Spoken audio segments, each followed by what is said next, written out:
Hi everyone, welcome back again, welcome back to my another new blog. তো দেখো আমরা বেরিয়ে পড়েছি, আমরা যাচ্ছিলাম বাড়ি। আমি বাড়িতে গিয়েছিলাম, তো সেটারই ভিডিও আছে তোমাদের সাথে আমি শেয়ার করবো। এক্সাম শেষের পরে আমি আরুয়াশিকে নিয়ে গিয়েছিলাম বাড়িতে। তো খুবই এক্সাইটেড যাওয়ার জন্য, দিদুন বাড়ি যাওয়ার জন্য।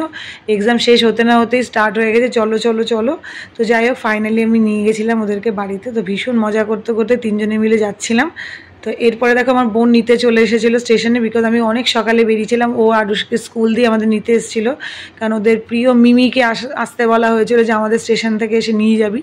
তো আমরা সকালে ট্রেনেই গেছিলাম, কারণ এরপরে ভিড় আস্তে আস্তে বাড়তে থাকে, বাচ্চা নিয়ে যাওয়া পসিবল হয় না।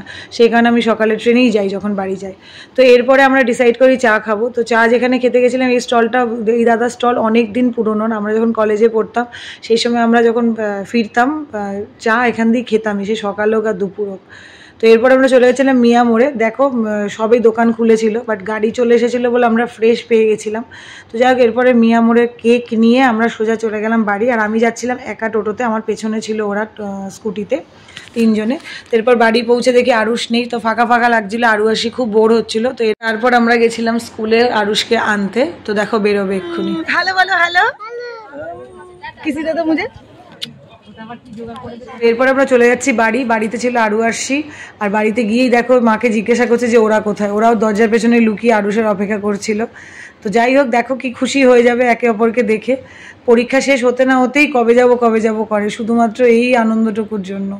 তো আমিও টাইম ওয়েস্ট না করে দুদিন পরই নিয়ে চলে এসেছিলাম বাড়িতে ঘোরাতে, কারণ ছুটিতে যে কদিন ছুটি থাকবে সেই মধ্যেই ঘোরা।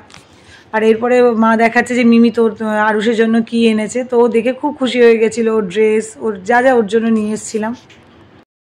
এরপর বাচ্চাদের খাওয়ানো হয়ে গেছিলো, তারপরে শুরু হয়েছিল ওদের খেলা। দেখো কিভাবে খেলছে, লাফালাফি সোফার মধ্যে, মারপিট করছে। তারপরে আমি আর আমার বোন খেতে বসি। আমরা দুজনে একই থালায় খাচ্ছি। ছোটবেলায় আমরা দুজনে এক থালায় খেতাম, দুজনে মারপিট করে মরে যেতাম, বাট এখন আর ঝগড়াটা হয় না, ভালো কথা সেটা।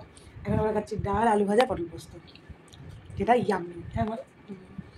তো এরপর আরুষকে দেওয়া হয়েছিল এত বড় একটা চকলেট, বিকজ দাদা নিয়ে এসেছিলো এটা দুটো। তো আরুয়াশি ডিসাইড করেছিল যে একটা খাবে, আর একটা আরুষ আর ওরা তিনজনে মিলে একসাথে খাবে। তো সেই কারণে নিয়ে চলে এসেছিলো। আর ও দেখে তো খুবই এক্সাইটেড হয়ে গেছিলো, বিকজ এত বড় চকলেট ও কোনোদিনও দেখিনি, খায়ও নি।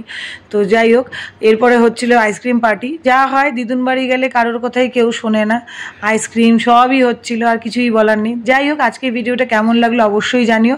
ভালো লাগলে লাইক শেয়ার করো। আবার দেখাবে অন্য একটা ভিডিওর সাথে। ততক্ষণের জন্য bye, take care and good night.